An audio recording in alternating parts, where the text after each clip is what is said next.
Bonjour, au cours de cette vidéo, nous allons découvrir ensemble l'histoire des ordinateurs et comment ils ont été développés au fil des époques. La première question qui peut se poser avant de se lancer dans l'histoire des ordinateurs est la suivante. Pourquoi nos aînés ont inventé l'ordinateur? À l'origine, l'objectif de cette invention était de toujours améliorer la précision du calcul et d'économiser le temps d'exécution de ce calcul. Actuellement, l'ordinateur nous permet aussi une grande facilitation des tâches du quotidien. Figurez-vous que le premier ordinateur représentait une simple machine à calculer. Il était sous forme de boulier en bois, que l'on appelle aussi abac, et a été créé en l'an 3000 avant Jésus-Christ. Il était évidemment très basique, c'est pour cela que les scientifiques l'ont amélioré au fil des années. Par exemple, la première génération des ordinateurs a vu le jour entre 1940 et 1950. Un des ordinateurs les plus connus dans cette génération était le ENIAC, pour Electronic Numerical Integrator and Computer, qui pesait 27 tonnes et qui fonctionnait avec des tubes cathodiques et donc qui n'était pas binaire. Ensuite, entre 1953 et 1955, l'arrivée du transistor a permis de remplacer les tubes cathodiques et a profondément révolutionné l'électronique. Les ordinateurs de cette deuxième génération sont devenus moins volumineux et moins gourmands en électricité tout en dissipant moins de chaleur. Dans les années 1960, les circuits électroniques ont accéléré la miniaturisation des ordinateurs et par conséquent, la troisième génération des ordinateurs appelés mini-ordinateurs a vu le jour. L'IBM System 360 en représente un exemple. À travers cette accélération et l'engouement suscité par la miniaturisation, les scientifiques de l'université de Berkeley ont inventé la première interface graphique avec souris en 1968. Les micro-ordinateurs tels que nous les connaissons sont apparus avec la fabrication du microprocesseur sur un circuit intégré, composant dont nous allons parler par la suite dans une prochaine séquence. En 1972, le premier micro-ordinateur, Micral-N, avec un processeur Intel 8008, était né. Et en 1973, le centre de recherche Xerox PARC s'est basé sur toutes ces avancées scientifiques et techniques pour fabriquer le premier micro-ordinateur avec clavier, moniteur et souris appelé Xerox Alto. Donc, merci beaucoup pour votre attention et je vous donne rendez-vous dans la prochaine vidéo. Au revoir.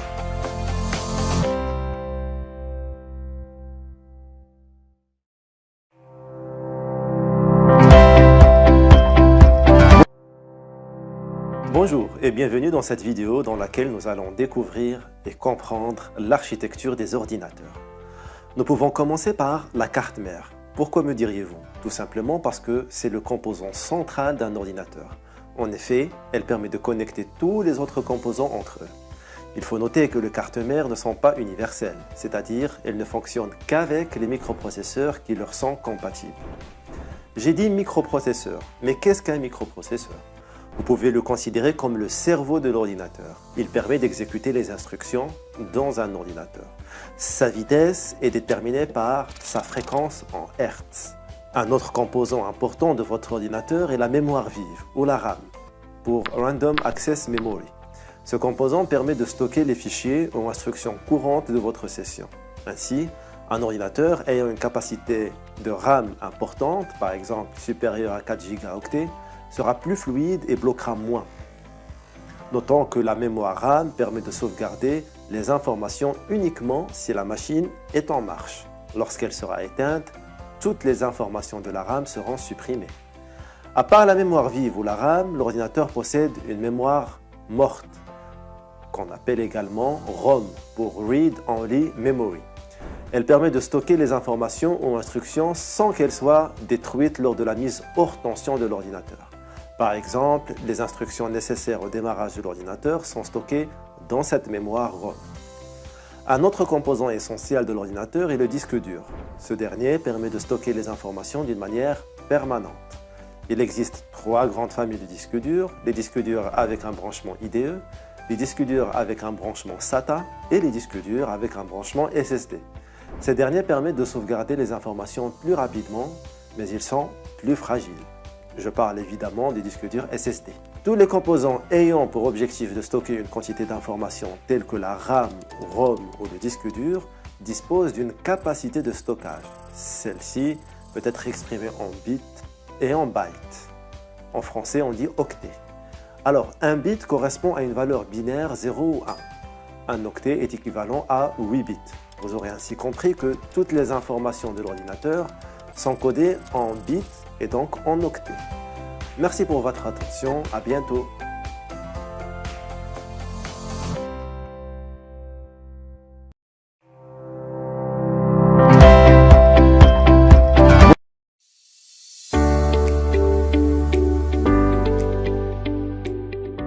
Bonjour, cette vidéo est associée à la séquence numéro 3. Je présenterai la troisième section dédiée aux périphériques d'entrée et de sortie. Le schéma suivant présente le schéma fonctionnel d'un ordinateur. Nous pouvons remarquer que les différents périphériques sont liés à l'unité centrale de l'ordinateur. Au cours de cette vidéo, vous allez découvrir les périphériques informatiques et leurs caractéristiques. Ainsi, la première question qu'on peut se poser est « Qu'est-ce qu'un périphérique informatique ?» Un périphérique informatique est un dispositif connecté à un système de traitement d'informations centrale, comme un ordinateur, un smartphone, une console de jeu, et qui ajoute à ce dernier des fonctionnalités. En d'autres termes, un périphérique représente tout composant permettant de faire communiquer l'ordinateur avec le monde extérieur. Il existe trois principaux types de périphériques, les périphériques d'entrée, les périphériques de sortie et les périphériques d'entrée-sortie. Commençons par les périphériques d'entrée. Un périphérique d'entrée est un périphérique informatique permettant de communiquer de l'information à un ordinateur. Parmi les périphériques d'entrée, nous pouvons citer en premier lieu le clavier. Ce dernier permet de saisir des informations dans l'ordinateur. Deuxième périphérique d'entrée est l'écran tactile. Grâce au toucher de l'écran tactile, nous pouvons saisir des informations à transmettre à l'ordinateur. Troisième périphérique d'entrée, la souris. Elle permet de pointer sur l'interface utilisateur, c'est-à-dire sur ce qui est affiché à l'écran, des éléments graphiques. Quatrième périphérique d'entrée, le scanner. Il a pour objectif la numérisation des documents ou des photos. Cinquième périphérique d'entrée que l'on peut citer est le microphone. Ce dernier permet d'enregistrer notre voix pour plusieurs applications possibles, comme le chant, les discussions de vive voix en ligne, etc. Le sixième périphérique d'entrée est la webcam. Elle permet de capturer les images et les communiquer à l'ordinateur en temps réel. Elle est utilisée pour effectuer des visioconférences ou des discussions en ligne. Septième périphérique d'entrée, la manette de jeu. Ce dispositif permet de transmettre à l'ordinateur les actions effectuées par l'utilisateur lorsqu'il joue un jeu vidéo. Huitième périphérique d'entrée, c'est le lecteur CD-DVD. Il permet de lire les informations à partir d'un support de stockage nommé CD-ROM ou DVD-ROM. Le deuxième type de périphérique s'inscrit dans les périphériques de sortie.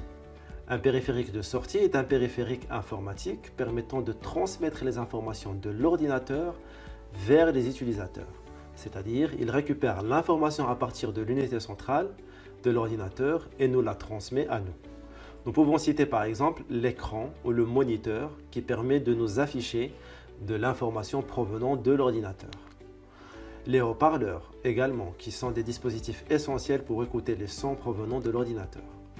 L'imprimante est également considérée comme un périphérique de sortie car elle permet de reproduire des textes ou des images sur du papier. En d'autres termes, elle a la particularité de transformer la sortie en une sortie imprimée. Un autre périphérique de sortie que vous trouvez dans vos amphis est le vidéoprojecteur. Ce dernier remplace généralement l'écran en projetant les informations provenant de l'ordinateur sur un mur ou un support blanc. Le troisième type de périphérique informatique est associé aux périphériques d'entrée-sortie. Ce sont des périphériques particuliers car ils se caractérisent par leur double fonctionnalité. Introduction de l'information dans l'ordinateur, mais aussi faire ressortir l'information de l'ordinateur. Un des exemples les plus importants est le routeur. Il permet d'acheminer les informations du réseau Internet vers l'ordinateur et vice-versa. Le lecteur et graveur CD-DVD est aussi un dispositif d'entrée-sortie car il permet de lire le contenu d'un CD ou DVD, mais aussi d'écrire dessus. Finalement, la clé USB, considérée aussi comme un support de stockage, représente bien un dispositif d'entrée et sortie du fait de sa capacité à transmettre des informations vers l'ordinateur, mais également à en récupérer. Pour récapituler, nous avons découvert les types des périphériques informatiques ainsi que les dispositifs associés. Je vous remercie pour votre attention et vous donne rendez-vous pour la prochaine section de cette séquence. Au revoir.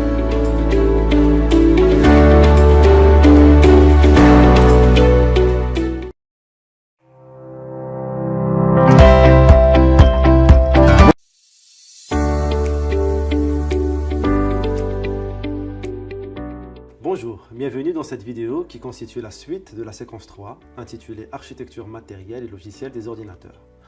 Dans cette vidéo, je vais présenter le deuxième grain ou la deuxième section intitulée Architecture du microprocesseur. Si vous visionnez cette vidéo, c'est que vous êtes probablement sur votre ordinateur ou votre smartphone.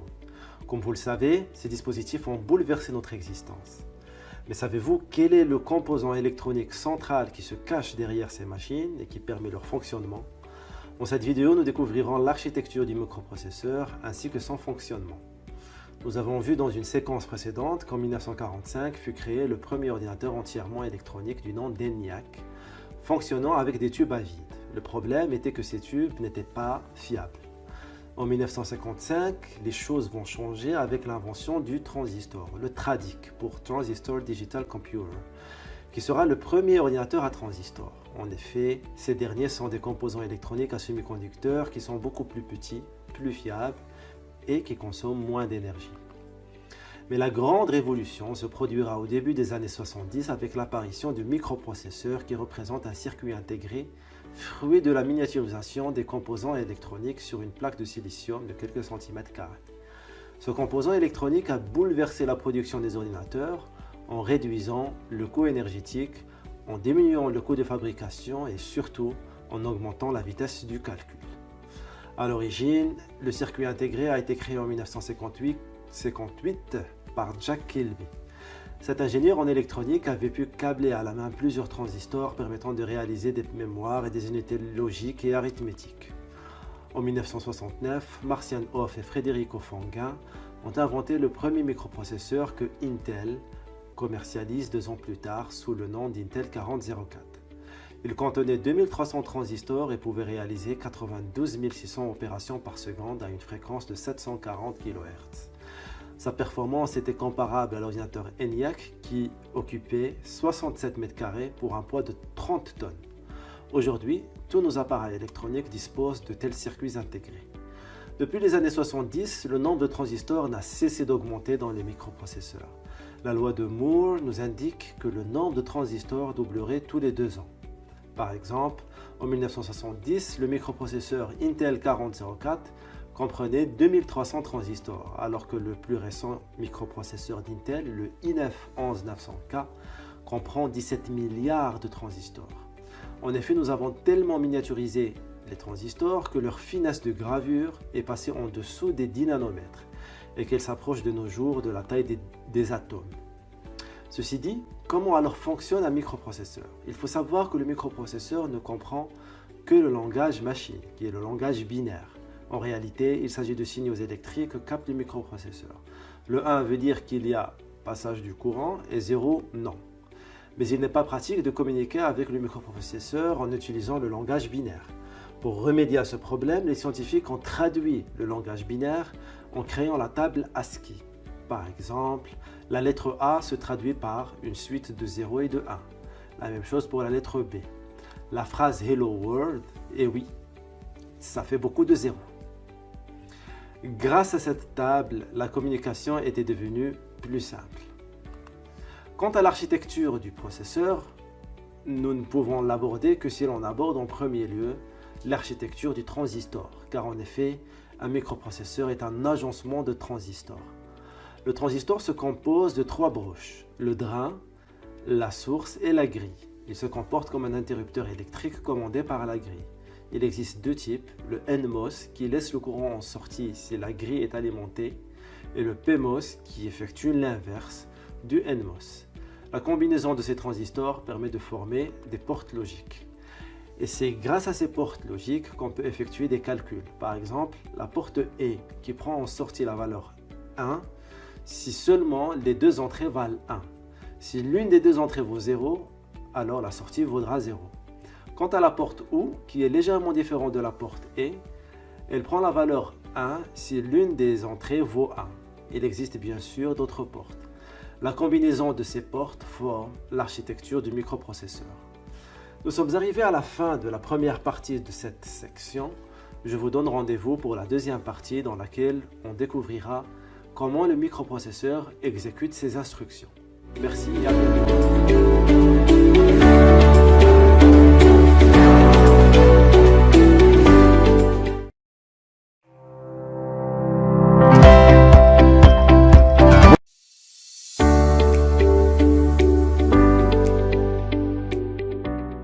Bonjour, bienvenue dans cette deuxième partie de la séquence associée à l'architecture des microprocesseurs. Donc nous nous sommes arrêtés avant la présentation des étapes nécessaires pour l'exécution des instructions par un microprocesseur. Et donc pour exécuter une instruction, le microprocesseur, premièrement, charge les données de l'instruction depuis la mémoire dans son registre d'instruction.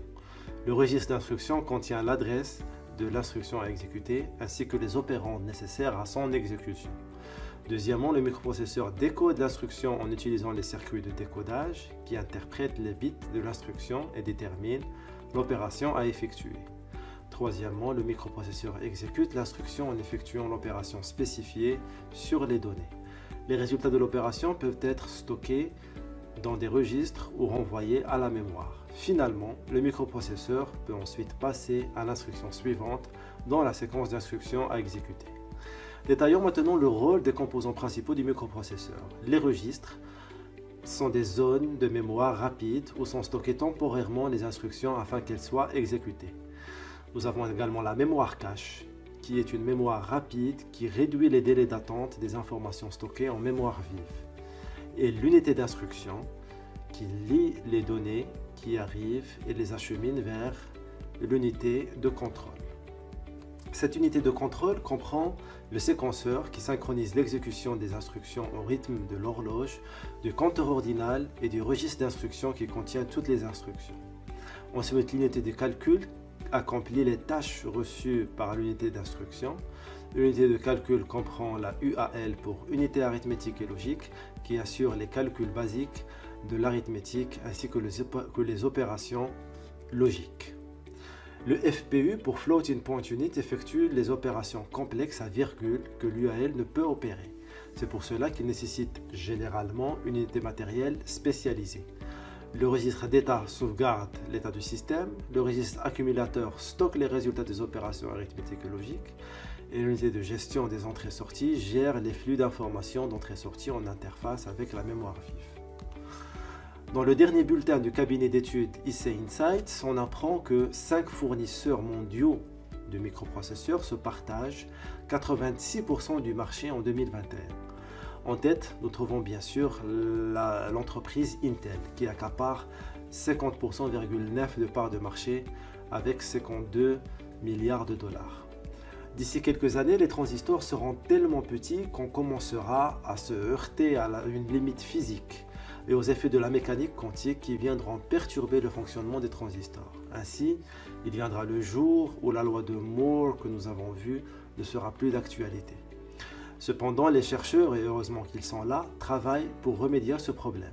Depuis quelques années, les chercheurs développent des ordinateurs quantiques. Un ordinateur quantique utilise des bits quantiques appelés qubits, qui peuvent prendre une valeur de 0 ou de 1, ou une superposition de 1 et de 0. Avec ces bits quantiques, on a accès à des portes quantiques qui sont différentes des portes classiques qu'on vient de voir. Plus on a de qubits, plus le processeur quantique sera puissant. Récemment, Google a présenté Sycamore, son ordinateur quantique doté de 54 qubits. Les performances sont inouïes. Sycamore a réalisé un calcul en 200 secondes, alors qu'un supercalculateur classique aurait pris 10 000 années avec le même algorithme. Cependant, il faudra plusieurs dizaines d'années avant d'exploiter ces processeurs quantiques. Le problème est que Sycamore fait beaucoup d'erreurs à cause de l'aspect instable des qubits et il ne peut exécuter qu'un seul algorithme à la fois. Autant dire qu'il reste beaucoup à faire dans le domaine des ordinateurs quantiques. Nous terminons cette vidéo dédiée au fonctionnement et à l'architecture du microprocesseur par quelques caractéristiques du microprocesseur indispensables à connaître. L'horloge d'un microprocesseur, appelée également fréquence, est la vitesse à laquelle le microprocesseur d'un ordinateur effectue ses opérations. Elle est mesurée en Hertz et indique le nombre de cycles d'horloge qu'un processeur peut effectuer en une seconde. Le cycle d'horloge, c'est un signal électrique régulier qui permet de coordonner les différentes opérations du microprocesseur et de synchroniser ses différentes parties.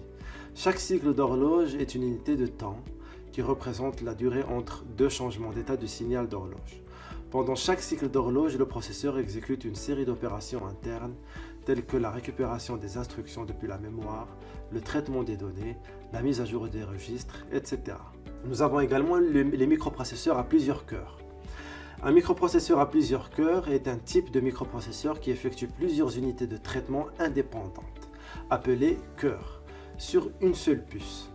Chaque cœur fonctionne comme un microprocesseur autonome capable d'exécuter des instructions indépendamment des autres cœurs.